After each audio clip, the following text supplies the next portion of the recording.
हरे कृष्णा। जय जगन्नाथ। अभी हम लोग पुरी में हैं और एक बड़ा इंटरेस्टिंग है कि पुरी में आके करना क्या है। पुरी में आके सबसे पहले तो जगन्नाथ जी का दर्शन करना है आपको। और यहाँ पे आप नाम ले रहे हो, जप कर रहे हो, कीर्तन कर रहे हो, और सबका अपना प्रभाव जो धाम में होता है। लेकिन बड़े इंटरेस्टिंग चीज हमारे काम की जो आप धाम में आके कर सकते हो वो है खा सकते हो। यहाँ पे आपको दर्शन करना है और खाना है। सही में। हाँ, ऐसा बोलते हैं वृंदावन में कृष्ण ने अपनी कृपा रखी है रेणु में, जहां पे आप लोटोगे, रेणु में लेटोगे तो आपका भला होगा। मायापुर में वो कृपा है भजन में, कीर्तन में। लेकिन पुरी में वो कृपा कहाँ है? खाने में। यहाँ पे क्या करना है? खाओ। इससे ज्यादा करुणामयी कौन हो सकता है जो बोलता है कि तुम खाओ और मैं तुम्हारे सारे के सारे पाप काट दूंगा। ये है जगन्नाथ। ये है जगन्नाथपुरी। और अब आप बोलो कि ये ऐसा कैसे हो गया कि खाने से पाप कटेगा? हाँ, हमने एक वीडियो में पहले भी कवर किया है। ये वो जगह है जहाँ पे साक्षात जगन्नाथ जी आते हैं प्रसाद लेने के लिए। जो यहाँ का प्रसाद, आप कहीं भी जाते हो मंदिर में वो प्रसाद होता है, बट यहाँ प्रसाद नहीं, महाप्रसाद होता है। महाप्रसाद। खुद जगन्नाथ जी प्रसाद लेते हैं और वो बाकी सब में बांटा जाता है। ऐसा नहीं होता बाकी मंदिर इतना एक थाली सजा दी गई है उसमें थोड़ा थोड़ा प्रसाद रखा गया, वो भोग लगाया, नहीं। जितना प्रसाद बनता है 100 क्विंटल, 75 क्विंटल, इतना चावल का अन्न का प्रसाद होता है। वो पूरा का पूरा जिस बर्तन में बनता है उसी में ही भोग लगवाया जाता है। कोई कट शॉट नहीं है कि ये प्लेट में ले लिया, कटोरी में ले लिया, नहीं। वो पूरा का पूरा ही भोग लगेगा। और वो पूरा भोग जगन्नाथ जी खुद स्वीकार करेंगे। इसके हमारे जैसे कलयुगी लोगों के प्रूफ है। वहां पे आप किसी भी पांडा से पूछो तो उनको हाथ में जगन्नाथ जी दर्शन देते हैं। जो भोग लगवाते हैं वह खुद दहन करते हैं और फिर वो प्रसाद जो है वो सब में बांटा जाता है। वो आगे और है कि विमला माता के पास जाता है फिर सबको बांटा जाता है, बट वो जगन्नाथ जी खुद ग्रहण करते हैं। और इसीलिए वो प्रसाद नहीं, वो महाप्रसाद होता है। जिस बर्तन में बनता है उसी में भोग लगता है और उसी में से ही आपको दिया जाएगा। जगन्नाथ जी के प्रसाद के बारे में जो जो चीजें कही गई हैं मैं ढूंढ के लेके आया बुक में से। स्कंद पुराण वैष्णव खंड अध्याय भी लिखा हुआ है यहाँ पे। हम साथ में पढ़ते हैं, ठीक है? आपको और भरोसा हो जाएगा कि ये चीज कहाँ लिखी है, इसके बारे में क्या कहा गया है। यहाँ पे पढ़ो। अच्छा, मैंने पिछली वीडियो में बताया था सेई जगन्नाथ सेई गौर सेई कृष्ण। ठीक है, तो कोई डिफरेंस नहीं है उनमें। यहाँ पे लिखा हुआ है जगन्नाथपुरी में भगवान नारायण, ठीक है, वही कृष्ण वही विष्णु वही नारायण, पके हुए पूर्ण पके हुए अमृत के समान चावल एवं कुछ और लिखा है वो शायद मुझे दिख नहीं रहा, चावल का प्रसाद लेते हैं। इस भोजन का उच्छिष्ट जूठन खाने से भी सभी पाप नष्ट हो जाते हैं। ठीक है, ये आप पढ़ सकते हो। ये जो प्रसाद है अगर वो जूठा भी खा लो तो भी सारे पाप नष्ट हो जाते हैं। नेक्स्ट वो क्या बताते हैं? इस पृथ्वी पर कोई पदार्थ इतना शुद्ध नहीं है जितना भगवान जगन्नाथ जी का महाप्रसाद। मतलब सबसे शुद्ध जो चीज है कभी भी दूषित नहीं होता। किसी घोर पापी, हमारे ऐसे पापी लोगों के संपर्क में भी आए तो भी प्रसाद जो है वो दूषित नहीं होता। लक्ष्मी देवी के असीम निकट होने के कारण ये खाद्य पदार्थ सदा शुद्ध बने रहते हैं। जब तक इन खाद्य पदार्थों उत्कृष्ट और पतित लोगों द्वारा स्पर्श किया जाता है। ये जो पदार्थ है अगर इसे कोई पतित लोग, हमारे ऐसे लोग भी स्पर्श कर लें तो भी ये जो प्रसाद है वो शुद्ध और पवित्र बना रहता है। आगे क्या बोलते हैं? सभी जातियों विधवाओं सहित देशी अग्नि और ब्राह्मण सब लोग जगन्नाथ जी का महाप्रसाद ग्रहण करते शुद्ध हो जाते हैं। ठीक है, जगन्नाथपुरी में एकत्रित सभी जन, चाहे वे निर्धन हो, कृपण हो, गृहस्थ हो या फिर विदेशी हो, उन्हें जगन्नाथ जी के महाप्रसाद को ग्रहण करने में कोई अभिमान नहीं करना चाहिए।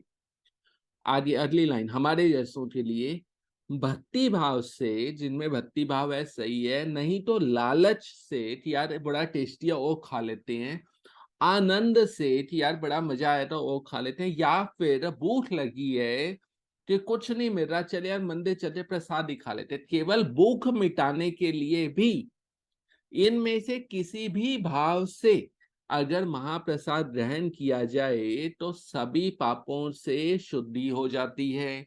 तो यहाँ आके क्या करना है, आप तो क्लियर हो गया, दर्शन करना है और खाना है, बस इतना ही करना है आपने। निरंतर नाश होता है, सर्वोच्च ज्ञान प्रदान होता है, जीवन काल में खुशहाली और समृद्धि आती है। ठीक है,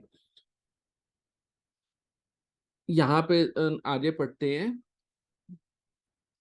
महाप्रसाद भले ही बासी हो, 2 दिन पुराना हो, 3 दिन पुराना हो, कर जैसे यहाँ से कोई ले जाता है प्रसाद, वो 3 दिन बाद घर पहुंचा, फिर उसने आधे पड़ोसी को या किसी को बांटा तो 1 हफ्ता पुराना हो गया, जैसा भी हो, बासी हो, सूखा हो, ताजा हो, बिल्कुल गरम गरम, बहुत अच्छी बात, सूखा हो, या कहीं दूरस्थ स्थान से भी लाया गया हो, बहुत दूर से लाया गया हो, वह ग्रहण करने योग्य है, वह सभी पापों का नाश करता है। ठीक है, आगे क्या बोलते हैं, यहां तक कि चाहे वह कुत्ते के मुंह से भी गिरा हुआ हो। दोबारा, आप तो समझ आएगा कि क्या कहना चाह रहा हूं। यहां तक कि कुत्ते ने खाया, वो गिरा, कुत्ते के मुंह से गिरा हुआ तो भी ब्राह्मण को भी इस महाप्रसाद को ग्रहण करना चाहिए, तो बाकियों के विषय में तो कहना ही क्या। ठीक है, तो आप समझ सकते हो कि यहाँ के महाप्रसाद की क्या महिमा है। आगे यहाँ बोलते हैं, भगवान जगन्नाथ का महाप्रसाद गंगा जल के समान है, इन दोनों के दर्शन मात्र से स्वर्ग का मार्ग प्रशस्त हो जाता है। सिर्फ देखना, महाप्रसाद देखा आपने, आपकी स्वर्ग में जाने की गारंटी हो गई, आपको टिकट वीजा मिल गया कि आप स्वर्ग में जा सकते हो। अब आपको ओनली स्वर्ग में जाना है या फिर आपको वैकुंठ में जाना है, मुक्ति के रास्ते पे जाना, कहाँ जाना, वो सब आपका अलग का डिपार्टमेंट है, वो आप आराम से डिस्कस कर सकते हो। लेकिन बोल रहे हैं सिर्फ देखने मात्र से स्वर्ग का मार्ग आपका पक्का हो जाता है, प्रशस्त हो जाता है। इन्हें ग्रहण कर लेने मात्र से व्यक्ति समस्त पापों से मुक्त हो जाता है। ठीक है, सिर्फ देखा तो आपका स्वर्ग पक्का हो गया आपका, आपने ये ग्रहण किया, आपके जितने भी पाप हैं सारे विनष्ट हो गए। ठीक है, आगे पढ़ते हैं, बहुत इंटरेस्टिंग आगे संस्कृत में श्लोक है। अब संस्कृत तो आती नहीं अपने को, लेकिन अपन हिंदी पढ़ते हैं। विष्णु पुराण में क्या कहा गया है, श्री कृष्णता नैवेद्य भोजन के रूप में हो या पेय के रूप में हो, उसे ग्रहण करने में इस बात का विचार नहीं करना चाहिए कि इसे खाना है या नहीं खाना है। मतलब प्रसाद मिले, महाप्रसाद, वो खाने की फॉर्म में हो या पीने की फॉर्म में हो, बट उसको ले लेना है बिना सोचे। ठीक है, अगले में क्या बोलते हैं, जगन्नाथस्य नैवेद्यम, जगन्नाथ का जो नैवेद्य है वो किसी के द्वारा खाने पीने से भी दूषित नहीं होता। इससे अभी हमने कुत्ते वाली बात पढ़ी थी, ऐसे ही कि कोई ले रहा है बंदा, कोई खा रहा है, आपने उन्हीं से ले लिया और खा लिया, किसी के खाने पीने से दूषित नहीं होता। इसे बार बार बोल रहे हैं, ब्रह्म पुराण में भी बोल रहे हैं, एक बार खाने से, आज आज की तारीख है वो 15 मार्च, और 15 मार्च को मैंने प्रसाद खाया, तो 15 मार्च तक यहाँ लिखा है कि खाने से व्यक्ति सारे पापों से मुक्त हो जाता है। इसके बाद जो पाप आप करोगे अलग बात, लेकिन अब तक के जितने होंगे वो साफ हो जाएंगे। जगन्नाथ नैवेद्यम, वही महाप्रसाद, महापापों का भी विनाश करने, ये कहा है ब्रह्म वैवर्त पुराण में लिखा है, महापापों का भी विनाश करने वाला है, उसे खाने से व्यक्ति को 1 करोड़ कपिला गाय दान करने का फल मिलता है। अब आप सोच लो, आज के टाइम पे अगर बोला जाए कि आपको एक गाय दान देनी है तो कितना महंगा है, वो गांव में जो है उनको पता है। 1 करोड़ गाय देनी है, कपिला गाय और उच्च क्वालिटी थी, बट 1 करोड़ गाय दान देने का फल आपको मिल जाता है। और करना क्या है, आपने प्रसाद खाना है, मतलब प्रसाद बांटना भी नहीं है, प्रसाद मतलब कुछ भी नहीं करना, करना क्या है, प्रसाद खाना है, खाने से फल मिल जाएगा आपको 1 करोड़ गायें दान करने का। इससे ज्यादा करुणामयी आपको कोई मिल जाए तो हमें बता देना, ठीक है। वहां पर लक्ष्मी जी स्वयं अन्न पकाने वाली हैं। ये आप बोलो कि ऐसा कैसे, हमने तो नहीं देखा, आपने नहीं देखा, लेकिन यहाँ पे प्रसाद जितना भी बनता है कभी भी कम नहीं पड़ा। चाहे उस दिन मंदिर में 1 लाख लोग आए, या 3 लाख लोग आए, या 10 लाख लोग आए, या 10,000 आए, कभी कम नहीं पड़ता। लक्ष्मी जी खुद अन्न पकाने वाली हैं, और जनार्दन कृष्ण नारायण विष्णु खुद खाने वाले हैं। इसीलिए यह अन्न देवताओं को भी दुर्लभ है, ठीक है। आगे वायु पुराण में क्या बोलते हैं, प्रसाद चाहे सूखा हो, बासी हो, या चाहे बहुत दूर से लाया गया हो, दुष्टों के द्वारा छुआ गया हो, आपका कोई दुश्मन है, आप वो लेके आया प्रसाद, या उसने अपने हाथ से दिया, तो भी यह प्रसाद सभी लोगों की व्याधि को नष्ट करता है, ठीक है। वराह पुराण, आपको पता है वराह अवतार हुआ था। जो व्यक्ति मेरी पूजा करके अच्छी विधि से आरती करता है और फिर शेष अन्न का भोजन करता है, इससे अधिक पवित्रता और क्या हो सकती है, ठीक है। तो ये बहुत सारे पुराण हैं, और शायद 1 पेज और है, मैं वो भी दिखाता हूँ आपको। तो आप तो समझ आ गया कि पुरी में आके क्या करना है। यहाँ पे आके दर्शन करने हैं, और दर्शन करने के बाद क्या करना है, प्रसाद खाना है। कुछ नहीं, सबसे आसान कलयुग के लोगों के लिए, हमारे जैसे लोगों के लिए बड़ा ही इंटरेस्टिंग और बड़ा ही अच्छा काम है जो हम कर सकते हैं। वो ये कि हम खा सकते हैं, और कुछ नहीं कर सकते, हम खा सकते हैं, और खाना ही है यहाँ पे, और कुछ नहीं करना। आपको महाप्रसाद मिल रहा है, और वो खाना है आपने। बाकी हर जगह पे आपको या तो प्रसाद मिलेगा, या फिर जहाँ महाप्रसाद भी मिलता है वहां पे वो एक्चुअल में महाप्रसाद है, लेकिन हमारी जो ये आंखें हैं वो भरोसा नहीं करती थी, यार कृष्ण ने खाया तो है नहीं, प्लेट तो वैसे की वैसे पड़ी है, हम कैसे मान लें कि ये महाप्रसाद है। वो हमारे क्वेश्चन है, क्योंकि हमारी बुद्धि चलती है इन सब चीजों में, जहाँ पे श्रद्धा और भाव होता है वहां पे बुद्धि है हमारी। तो हम कैसे मान ले, तो यहाँ आओ, यहाँ पे मानना नहीं, यहाँ पे सामने है। यहाँ पे आप किसी भी पांडा से पूछो जो बहुत लदवाते हैं, उनको हाथ में जगन्नाथ जी दर्शन देते हैं। आगे पढ़ते हैं। यदि व्यक्ति मोक्ष प्राप्त करना चाहता है तो उसे प्रसाद तो प्राप्त होते ही खा लेना चाहिए। आप काम कर रहे हो, कुछ भी कर रहे हो, कहीं भी हो, बट कहीं से जगन्नाथपुरी का प्रसाद आया, उसे इमीडिएटली खा लेना चाहिए। किसी हीन वर्ण वाले व्यक्ति के द्वारा या वर्ण संकर व्यक्ति के हाथ से भी यदि छुआ हुआ है, तो भी जगन्नाथ जी का अन्न खाने से समस्त पाप नष्ट हो जाते हैं, ठीक है। कहाँ भविष्य पुराण में बोला गया है। देन ब्रह्म पुराण में क्या बोला है, ये हमने पढ़ा अभी, कि अगर कुत्ते के मुंह से दूषित हो जाए तो भी इंद्र आदि देवताओं को प्राप्त हो तो उनका सौभाग्य है। समझ रहे हो आप कि हम कौन से प्रसाद की और क्या बात कर रहे हैं। जो व्यक्ति अपने हृदय में जगन्नाथ के रूप को धारण करता है, अपने मुख में जगन्नाथ के नाम को धारण करता है, और अपने उदर में पेट में जगन्नाथ के नैवेद्य प्रसाद को धारण करता है, इसके अतिरिक्त जगन्नाथ जी का चरणामृत और निर्माल्य प्राप्त करता है, तो वह मृत्यु से भी बच जाता है, ठीक है। यदि प्रसाद अन्न अन्न अन्य देश में गया हो, सूखा हो, गीला हो, तो भी उसे देखते ही खा लिया जाए तो ब्राह्मणों को भी मुक्ति मिलती है। जगन्नाथ का अन्न खा लेने के बाद सभी पाप जो हमारे अंदर भरे हुए हैं क्रंदन करने, रोने, चिल्लाने लगते हैं, और बार बार निश्वास मतलब सांस जैसे होता है ना, सांस छोड़ते जल्दी और हाय हाय करते हुए भागने लगते हैं।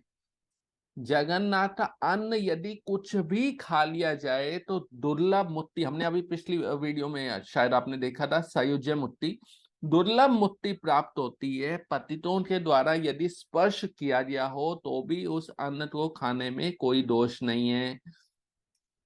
यहाँ शिव जी बता रहे हैं, हे पार्वती, जिस अंग को लक्ष्मी पकाती है जगन्नाथ जी को परोसा जाता है, उसका उचिष्ट खाने के बाद कौन व्यक्ति इस संसार में आता है। 1000 अश्वमेध यज्ञ करने से इस पृथ्वी पर जो फल मिलता है, या उस समय उपवास करने का जो फल होता है, वैसा फल जगन्नाथ जी का प्रसाद खाने से मिल जाता है। वो क्या बोल रहे हैं, अश्वमेध यज्ञ करो आप, उषा जो, वो भी 1000, उषा जो फल मिलेगा उस टाइम पे आप उपवास करोगे, ठीक है, फास्टिंग करोगे, जो फल मिलेगा वो यहाँ पे प्रसाद खाने से मिल जाता है। मतलब उपवास तो भूल जाओ, खाओगे उपवास का फल भी मिल जाएगा। हे देवों के देव, हे जगन्नाथ, आपके निर्मालय को खाकर मैं कृतार्थ हो गया हूँ, मैं कृतार्थ हो गया हूँ, उसमें कोई संशय नहीं है कि मैं कृतार्थ हो गया हूँ। देखो ये मैंने आपको बड़े सारे दिखाए, यहाँ पे बुक मिलता है, आप वो ले सकते हो, और मैंने उसमें से फोटो खींच के आप तो विद प्रूफ, विद पुराण के नाम, उनके श्लोक, संस्कृत तो अपने तो आती नहीं, बट संस्कृत और उसका हिंदी अनुवाद आपको पढ़ाया। अब आप समझ सकते हो कि प्रसाद की क्या महिमा है यहाँ पे, महाप्रसाद की, जो खुद जगन्नाथ जी लेते हैं और वो सबको बांटा जाता है, वो प्रसाद सबको बांटा जाता है, तो उसकी क्या महिमा है। जल्दी से अपने टिकट करवाओ, यहाँ पे आओ, जगन्नाथ जी के दर्शन और प्रसाद, दो चीजें अपनी टू डू लिस्ट में ऑन प्रायोरिटी सारे कामों से पहले लिख लो। जगन्नाथ जी के दर्शन करने हैं, मेरे पीछे हैं, आप दर्शन कर सकते हो, साथ में सुभद्रा और साथ में बलदेव, आप दर्शन करिए और महाप्रसाद भर पेट खाइए। यहाँ पे कोई कमी नहीं है, जितना आपको खाना है आप खाओ, जब तक अंदर से तृप्ति ना मिल जाए। भर पेट महाप्रसाद, सिर्फ खाना है और आपके पाप सारे हट जाए। यहाँ तक भी लिखा है कि अगर आप पुरी में आते हो, पड़ोसी से बात करते हो, किसी से बात करते हो आप, तो वो सब बात करने को जगन्नाथ जी क्या सोचते हैं कि ये मेरा, ये जो बात करने को क्या सोचते हैं, ये मेरा नाम ले रहा है। तो ये है जगन्नाथ जी। जी आप नॉर्मल बातचीत करोगे, और नॉर्मल बातचीत करोगे, और लेकिन जगन्नाथ जी को लगता है कि मेरा नाम ले रहा है, ये मेरी स्तुति कर रहा है। आप आके होटल रूम में सो गए, आप आके थक के आए, होटल रूम में आके सो गए, जगन्नाथ जी को क्या लगता है कि ये बच्चा, ये भक्त मेरे को दंडवत कर रहा है। आप तो कुछ नहीं पता, आप तो कुछ नहीं पता, आप आए, थके हारे आए, आके सो गए, पूरी रात सोए रहे, उनको लगता है कि ये बच्चा पूरी रात में तो दंडवत कर रहा है। ये है जगन्नाथ जी। जगन्नाथ जी रात को सोते नहीं है, मंदिर बंद हो जाता है 12 1 2 बजे, और सुबह 6 बजे 4 बजे से वैसे शुरू हो जाता है, बट हमारे लिए 6 7 बजे खुलता है। वो जो 2 3 घंटे होते हैं उसमें भी वो सोते नहीं है, उस टाइम पे देवता लोग आके दर्शन करते हैं। अच्छा आप बोलो सोते क्यों नहीं, आप देख लो ये पीछे जगन्नाथ जी, आंखें, आंखों के ऊपर पलके ही नहीं है, ये जो आई लैश होता है, क्या बोलते हैं इसको, ये वो ही नहीं है, आई लिड जो होता है बंद करने वाला, वो ही नहीं है, सोएंगे कैसे। तो ये सोते नहीं है, इतनी बड़ी बड़ी आंखें हैं, आप देखो जरा पास में जाके, एक एक भक्त को, एक एक बंदे को निहारते हैं, और आपकी आंखों से ही सब पता लग जाता है इनको कि आप क्या, आपके अंदर क्या चल रहा है। ये सब बातें कल हमने पता की, यहाँ पे बहुत सारी चीजें अच्छी अच्छी यहाँ पता चली। तो आप भी आइए, टिकट कटवाइए, कंफर्म टिकट लीजिए, यहाँ पे आइए, जगन्नाथ जी का दर्शन करिए। वो खुद बाहें फैलाए खड़े हैं, कृष्ण तो मुरली लेके खड़े हैं, ये तो बाहें फैलाए खड़े हैं। राम जी के हाथ में क्या है, धनुष। विष्णु जी के हाथ में क्या है, शंख चक्र गदा पद्म। कृष्ण के हाथ में क्या है, बांसुरी। नरसिंह भगवान का आपने फोटो देखा हो तो वो तो चीर फाड़ करने के इरादे में है, ठीक है। वामन देव का आपने फोटो देखा, तो आप जितने भी अवतार देखो, जितने भी आप सब रूप देखो, वो सब बिजी हैं, लेकिन जगन्नाथ बलदेव सुभद्रा, जगन्नाथ और बलदेव दोनों हाथ फैलाए, बाहें फैलाए खड़े हैं कि तुम आओ और आके गले मिल जाओ। यहाँ पे एक मंदिर में एक जगह भी है, वट जगन्नाथ, जहां पे आप एक्चुअल में जाके गले मिल सकते हो। मैं तो वहां जाते हूँ तो छेड़ रहा था नाक को, लेकिन वहां जो पांडे है उसने बोला कि ये नहीं करना है, आपको गले मिलना है, तो आप जाके गले मिल सकते हो। ऊपर जाके जगन्नाथ जी को बिल्कुल टच कर सकते हो, गले मिल सकते हो। वहां पे एक है वट जगन्नाथ, आप आओगे तो यहाँ पे आपको मिलेंगे। तो आप आइए, यहाँ पे उन्होंने यमराज जी को भी बांध के रखा थी। पुरी में अगर कोई बंदा मर जाता है तो उसी कोई टेंशन नहीं, उसका खाता जगन्नाथ जी के पास। ठीक है, तो अपनी टिकट करवा लो यहाँ की। यहाँ पे क्या होता है जी, अगर दो लोग आपस में शादी होते हैं अपने वहां, तो वो मिठाई का डब्बा एक्सचेंज होता है रोका पे और सगाई पे। यहाँ पे क्या होता है, निर्माल्य, ये जो अभी हमने पढ़ा ना निर्माल्य प्रसाद, वो एक्सचेंज होता है। ठीक है, जितने भी अच्छे काम होते हैं, शादी हुआ कुछ भी हुआ, वो सब जगन्नाथ जी जो पतित पावन के मैंने आपको दर्शन करवाए थे पिछली वीडियो में, उनके सामने से लेके जाते हैं। चाहे वो शादी है या कोई एस्पायर हो जाए वो भी, तो सारी चीजें जगन्नाथ जी के सामने होती है। यहाँ पे बहुत अच्छा कॉरिडोर बन रहा है, परिक्रमा मार्ग, जो शायद इस साल के एंड तक हो जाएगा रेडी। जहां आप बैठ के मेडिटेट कर सकते हो, बैठ के नाम ले सकते हो, बैठ के दर्शन कर सकते हो नील चक्र के। और वहां पे परिक्रमा भी लगा सकते हो आप, नाम जपते जपते, हमने वो बैठ के नींद आ जाती है तो नाम जपते जपते परिक्रमा भी कर सकते हो आप वहां पे। बहुत सुंदर, और थोड़ा थोड़ा बना है और बहुत सुंदर लग रहा है वो। ठीक है, तो आप टिकट करवाओ, अपनी कंफर्म टिकट लो और यहाँ पे आओ एक बार। Thank you. हरे कृष्णा, जय जगन्नाथ।